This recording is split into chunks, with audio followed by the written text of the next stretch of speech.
Hello everyone, welcome to Media and Information Literacy class. For this day's discussion, we will have the discussion of information literacy. Here are our objectives. First, define information needs, can locate, access, assess, organize, and communicate information. Next is to demonstrate ethical use of information. And then last is to create an activity matrix applying the components of information. So in this lesson, we will be discussing the following. First is we will strengthen the definition of information. Next, we will review what is literacy. We will also discuss what is information literacy and what is the importance of being an information literate individual. Also, we will be discussing 5 components of information literacy, the ethical use of information, and the different ways on using citation. So let us start. So let us define information. Well, information is the data that has been collected, processed, and interpreted in order to be presented in a usable form. In media world, information is often used to describe knowledge of specific events or situations that has been gathered or received by communication, intelligence, or news reports.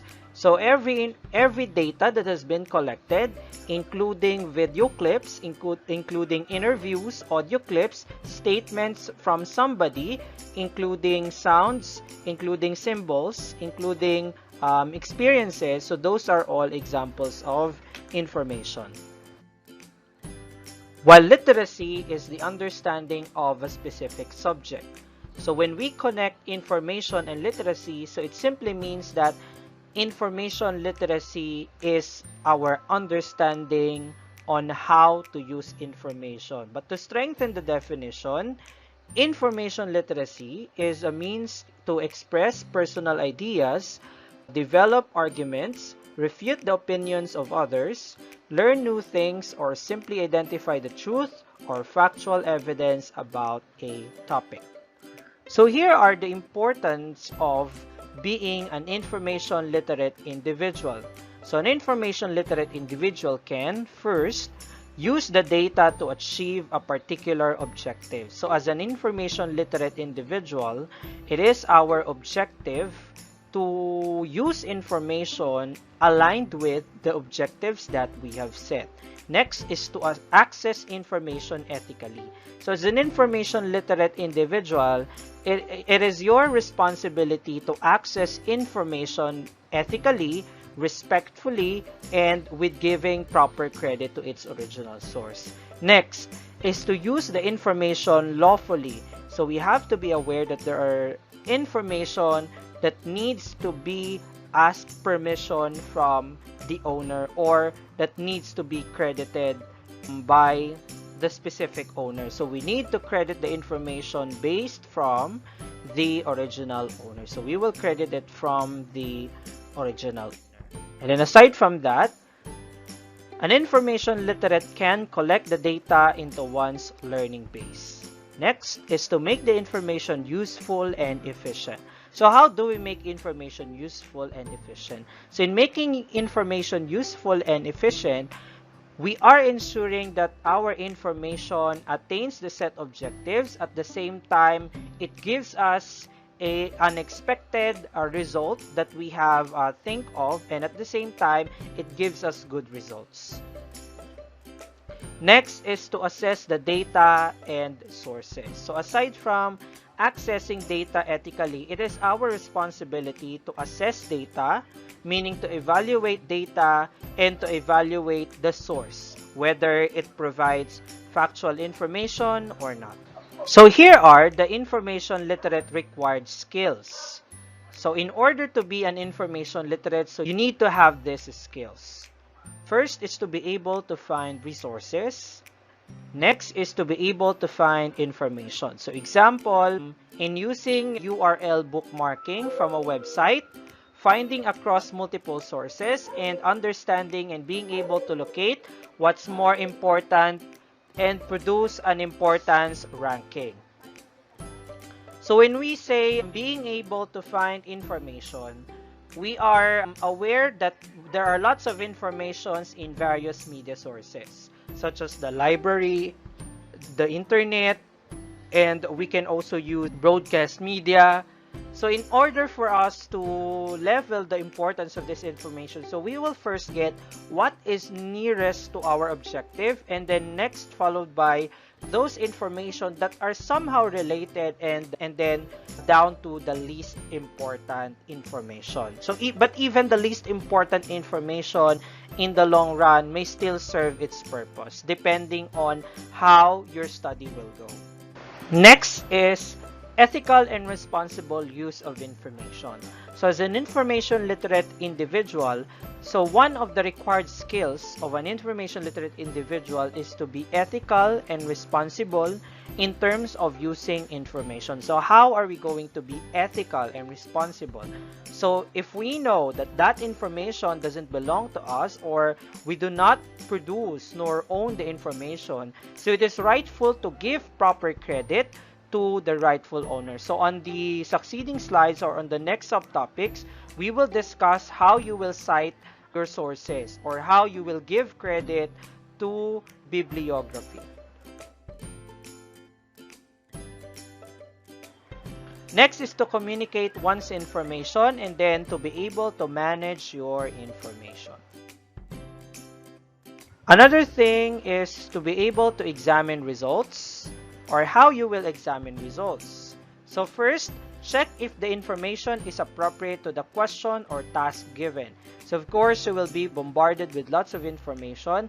So you have to make sure, or you have to check if the information is appropriate or will answer your question or will satisfy the task that was given to you. Next is to verify the authenticity and the source. So you have to verify if the information is factual or not. Next is consistency of information given. So the reason why you need to check various sources, because you also want to check the consistency of the information, because there will be instances that the definition or the discussion of a particular topic is different from the other. So we need to check whether this particular source gives us an accurate information. So we need to check its consistency if other sources agrees with the prior source that you have used. Next is the rate of having errors in the result. So you need also to check the rate of having errors in the result. So there could be a certain instance that it commits lots of errors simply because the information you used was incorrect. So you also need to check the rate of errors in your result. Let us now have the 5 components of information literacy. So these are the steps in order to create an information matrix. So first, we need to identify our problem, or we need to identify what kind of information that we will find. So that's identify. Next is to find the information that we need in our study or in our research. Next is to evaluate the information that you have gathered, whether it is factual or not. Next is to apply the information to our study. And the next, of course, it's very important to acknowledge the sources of your information. So let us start discussing each component one by one. So let us start first with identify.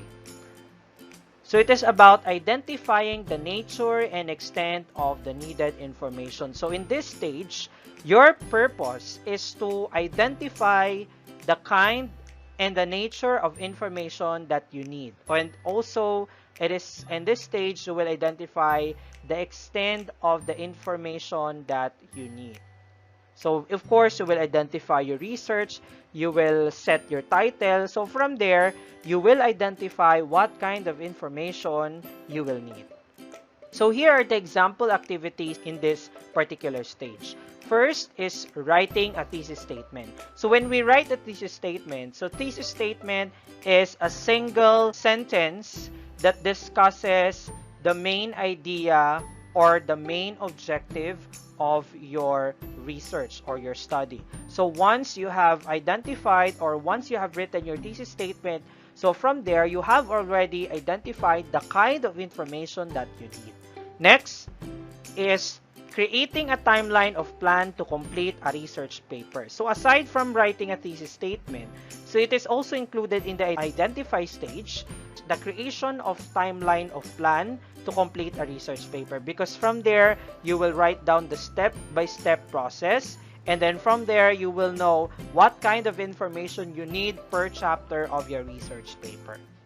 Next is differentiating primary sources from secondary information. So here, you will now identify what primary sources you will use and what are the secondary sources that you will use, because you have already identified or you have already set the kind of study that you would want to pursue. Next, we have find. So it is about finding information effectively and efficiently. So in this stage, you are now going to find the information, locate the information that you need in your task. So example activities for this stage is you are locating a book in a library using its call number. So call number is the order of that particular book according to its subject in accordance with the Dewey Decimal System. Next is choosing best keywords or phrases in searching online or in library database. So in this particular stage, you are now typing the information, or that you are now typing the kind of information using keywords, let's say for example in Google or in your internet browser, or you are typing the keywords in your library database so that it will give you the right book that you can use for your study. Next is evaluate.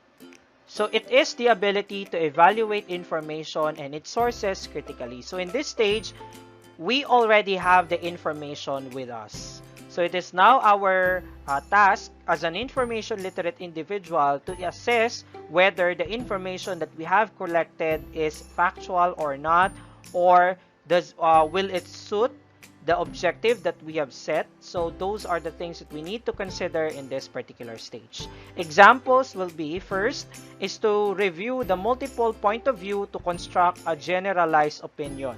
So let's say for example that you were provided lots of information. So of course, there are different point of views per information. So what you will do is that you will review this point of views that you have gathered, and then with the purpose of constructing a generalized or a singular opinion based from the multiple POVs or multiple information that you have gathered from various sources. Next is to explore different sources of information to understand a concept. So, of course, you won't settle with one information.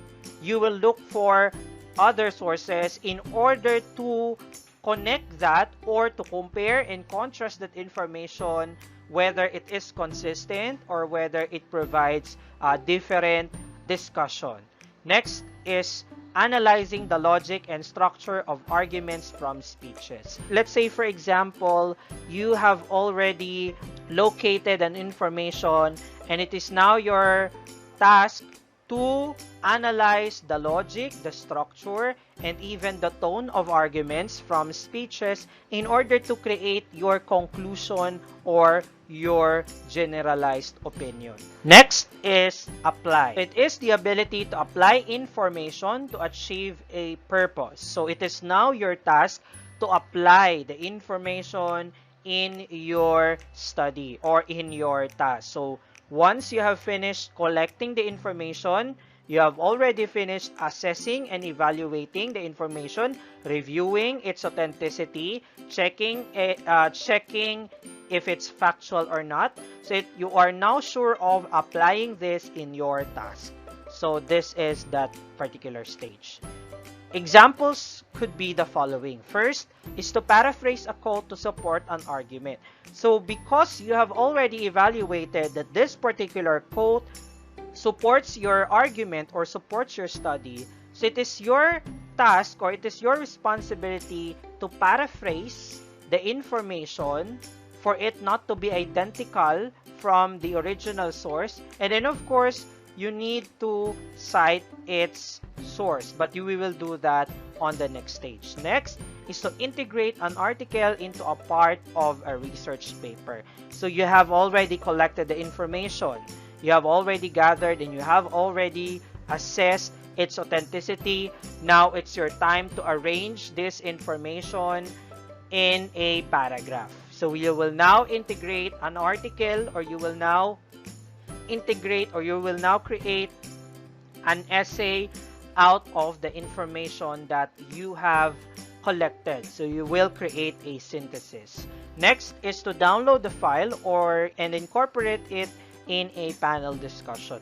So once, let's say for example, I am discussing to you already this lesson.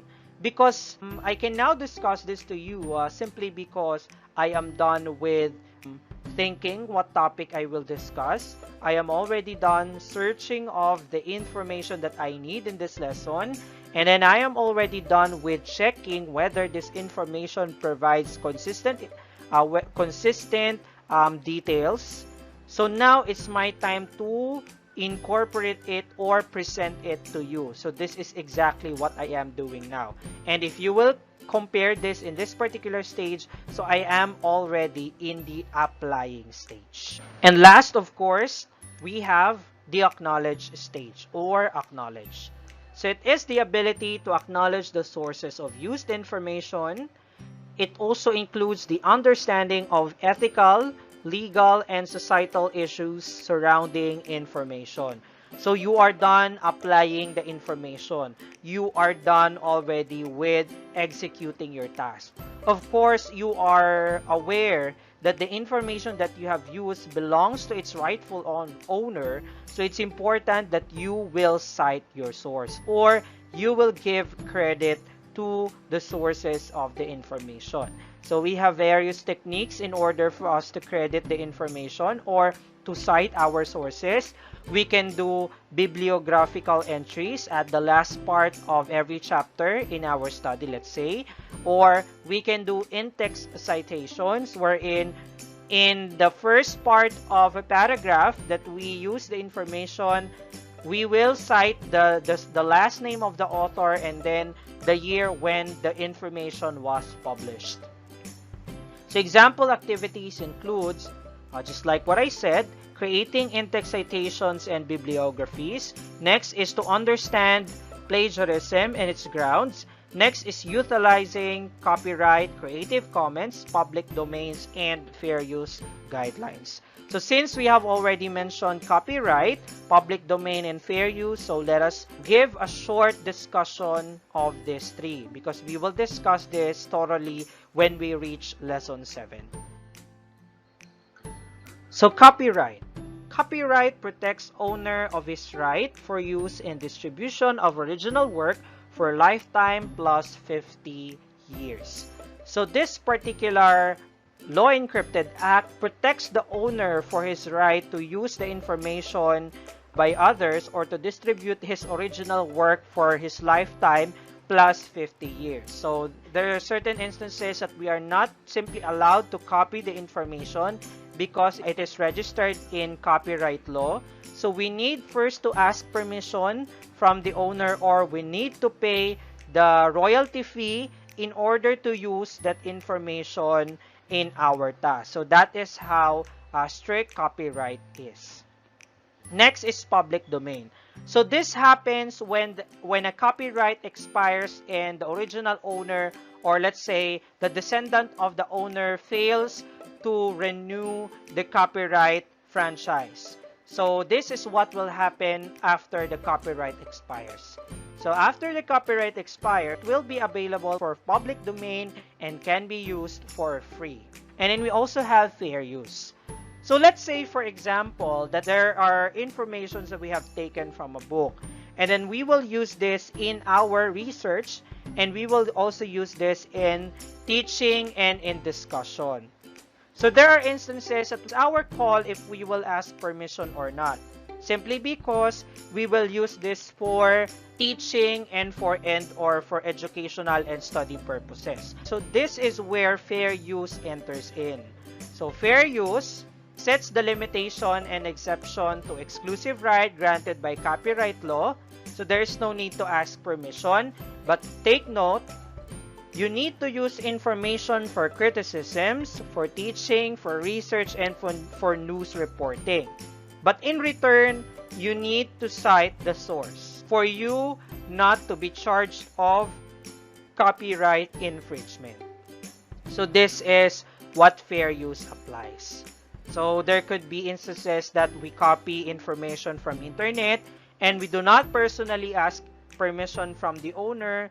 That is because of fair use. Because we will use the information for study purposes, for research purposes, or for teaching purposes. So there's no need to personally ask information from the owner. So just to cite the source of the information is enough. Let us now discuss the ethical use of information. So ethical use of information includes the problems with the intellectual property, proper use, freedom of information, security of information, and plagiarism. So plagiarism is a wrongful appropriation and stealing and publication of another author's language, thoughts, ideas, or expressions and the representation of them as your own original work. So what do we mean by plagiarism? As simple as this. Let's say, for example, let's create an analogy. So plagiarism is like this. You borrow a pen from a friend. And then that friend is generous enough, he lends you his pen, and then after 1 week, you failed to return back the pen, and then as days go by, you make it as your personal belonging. Okay, question. Is that fair? Or is that right? No, isn't it? So that is just like plagiarism. So it's like you get information from a source, you incorporate it in your work, you paraphrase it, you reword it, and then you submitted it, and then once it was read, everything was all yours. There was no traces of citing your sources in your write-up. So that is exactly a ground for plagiarism. And did you know that nowadays, once you are caught or once you are charged of plagiarism, you'll be charged of lawsuit and you will be asked to pay a lawsuit of, if I'm not mistaken, 100,000 pesos, depending on the grounds of your plagiarized work. So that is how serious plagiarism is. So as simple as this, plagiarism is stealing one's work. So that is plagiarism. So once you get an author's language or thoughts without giving credit to the original author, so that is exactly plagiarism. But how can you be safe of plagiarism? So you can paraphrase the work, still you can cite the source, even rewarding it, still you need to cite the source if you are aware that it is somebody's work. So here are the guidelines for ethical use of information. First, respect the author's intention. So it is very important to never use information in a way that it's different from the author's intention. Of course, when you gather information, you need to be aware of the main idea of that information. What is that information all about? Is it really connected with your study? Or you are just assuming that that information will suit your study simply because the construction of words might suit your study. So you need to understand the whole context of the information before you incorporate it with your work. Next, do not change the author's main idea. So although it is not always necessary to quote an entire passage to make your point, make sure that you have not changed the author's main idea through selective quoting or use of ellipsis or the 3-dot punctuation.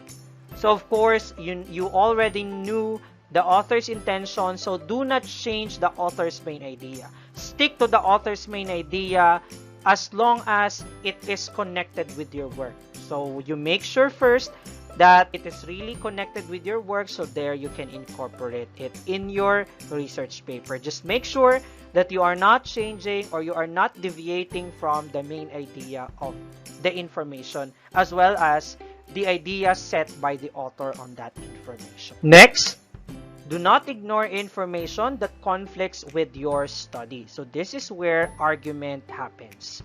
It is not ethical to prove your thesis by ignoring well-known information that conflicts with or refutes it. A well-argued paper confronts such evidence. So you should not neglect those information that conflicts your study because it strengthens your paper. So the more conflict it gives your study, the more evidence you need, and the more it will strengthen your research study, or the more it will strengthen your paper. Next, of course, context matters. So always be aware of the context, example, historical, sociological, cultural, etc., in which your source document was produced. So you need to understand as to what context does that information use. Let's say, for example, your study is about using computers for online classes, and then you were given an information. Let's say the information talks about the usage of information in an office base. You have to check first if that information will really agree with what you would like to prove, because it follows or it has a different context. So you have to make sure that the information that you have gathered follows the context of your study. Or let's say it is related to the context of your study. And although you should keep these guidelines in mind when researching and writing your papers, you may run into a few gray areas, such as texts that seemingly contradict their arguments. So there are certain instances that there are texts that are contradicting their own arguments. So you need to be aware of that. And in order for you to strengthen that, you need to do thorough research. Next, texts that contain information that can be used to support a thesis not addressed by the author. So it is very important that we should also address these gray areas as we run through researching information that we will need for our task.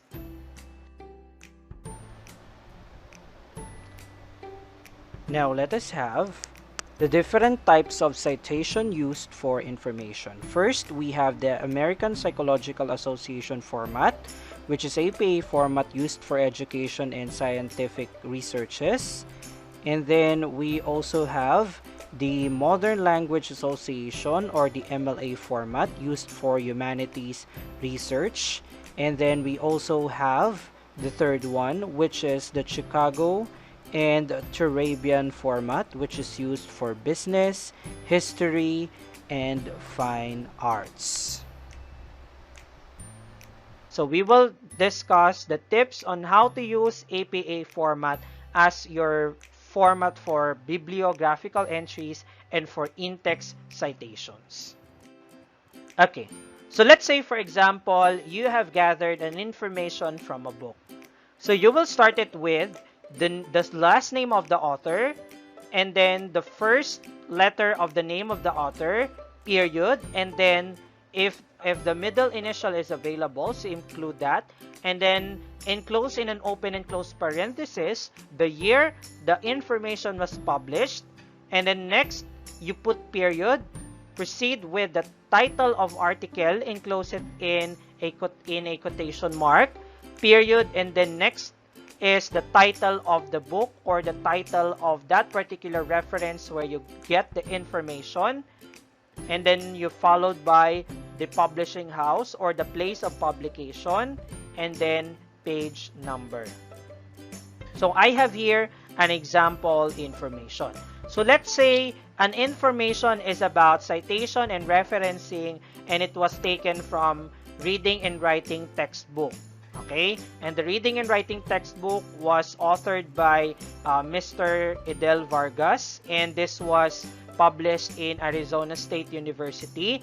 So this is how you will do APA format for your bibliographical entry. So first is the last name, and then the initials of the first name and the middle initial, followed by the year of publication. Next is citation and referencing as the title of the information. Next is the title of the book, followed by the publishing house, and then the page number if it's available. Let's say, for example, there is no title of the information. You just use a book, and there was no title given. So you just omit the title of the article, so you may proceed with the title of the book, following the publishing house, and then the page number. So just follow the sequence of how you will arrange the entries in your bibliography. Next, what if an information was taken from the internet? So first, you will cite the author. So same with the previous one. So last name is complete, followed by the initials of the first name and the middle name, and then date of retrieval or year of retrieval. So this actually means that it is the date when you gather or when you retrieve the information. So let's say that you have gathered the information last 2018, and then you have taken the information from a blog or an online article, and then retrieved from, include the site link or the URL. So let's have an example. So let's say, for example, you use an article written by Mr. Edel Vargas in an online source, and it is entitled "Students Are Not Machines, How True." So this is how you will do APA format if the information was taken from the internet. So this time, let us discuss how you will use APA format for in-text citation. So it's simple. You just have to give the last name of the author, just the last name, and then enclose the year in the open and close parentheses. So we have here examples. So if, let's say, for example, the author is only one, so you will write the last name of the author and then the year. Or if the author is two, so write the last name of the two authors and then the year. And then if you would like to be specific, you may write the last name of the author, the year, and then the page number where the information was taken. And then if authors are more than one, let's say 5 authors, so you will write the first author on the book and then follow it with et al. Et al means et alia, which is a Latin term for and others, meaning when you put it in somebody's name, it means Vargas and others. So meaning, aside from the previous author, there are other authors who co-authored the book. So you will write this form and then follow it with the year of publication. And then you can now proceed with the actual text. So this is how you will do in-text citations in research papers. Not just in research papers. If you are writing articles and essays, you may also follow this format as well.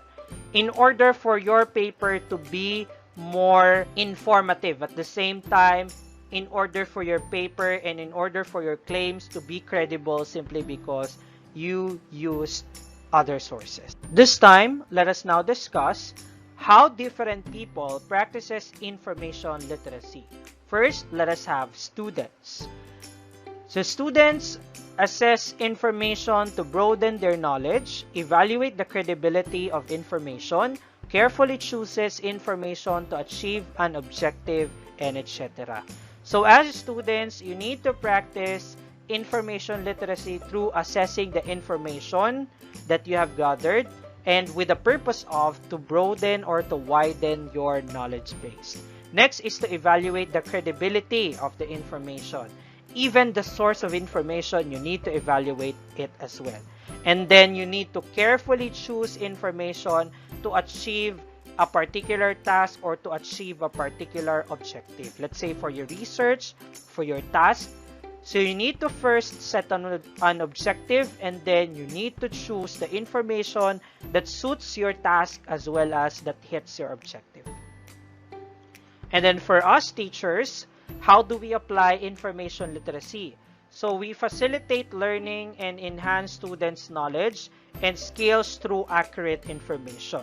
So as teachers, it is our responsibility to provide our students factual information, and at the same time, it is also our responsibility to teach you how to use this information ethically and efficiently. So before we start our teaching, we are bombarded with various information. So it is our task and it is our job to make sure that the information that we are providing you are factual and it undergone series of evaluation. Also, we have medical practitioners. So one of the ways on how medical practitioners practices information literacy is that they keep track of patients' health record. So they store the information they have gathered from their patients, because in the long run, it will be useful for future consultations, and at the same time, it will be useful for another series of tests. For lawyers, relevant and complete information through cases and evidence are used. So for lawyers, it is important that they should use relevant and complete information through cases and evidences. And then for journalists, secure information for news. And that for journalists and reporters, it is important that they are gathering information firsthand, usually first-hand information, and if that information is taken from a secondary source, they need to ensure first the authenticity of the information to, of course, avoid providing fake news. And then for artists, thorough research of their craft or thorough research of their masterpiece adds meaning and depth to their artwork. And then for scientists, seeks new information through experiments and thorough research. So for scientists, information literacy is very important, because in science they follow the scientific method, and one part of that is to gather information. Of course, you need to gather information that will support the problem that you have identified, and at the same time, this information should give them good results. So let us summarize the lesson. So earlier we discussed information literacy, information and literacy. Next is the importance of information literate individual. And then we also discussed the 5 components of information literacy, followed by the ethical use of information and the different types of information citation, as well as the usage of APA format in in-text citations and bibliographical entries, and how information literacy is practiced by various people. So I hope you find this information worthwhile, and I hope you find this study meaningful. And I also hope that in your future studies, you will apply what you have learned from this lesson. And that's it for our today's discussion. So see you again for our next lesson in Media and Information Literacy. Thank you and goodbye.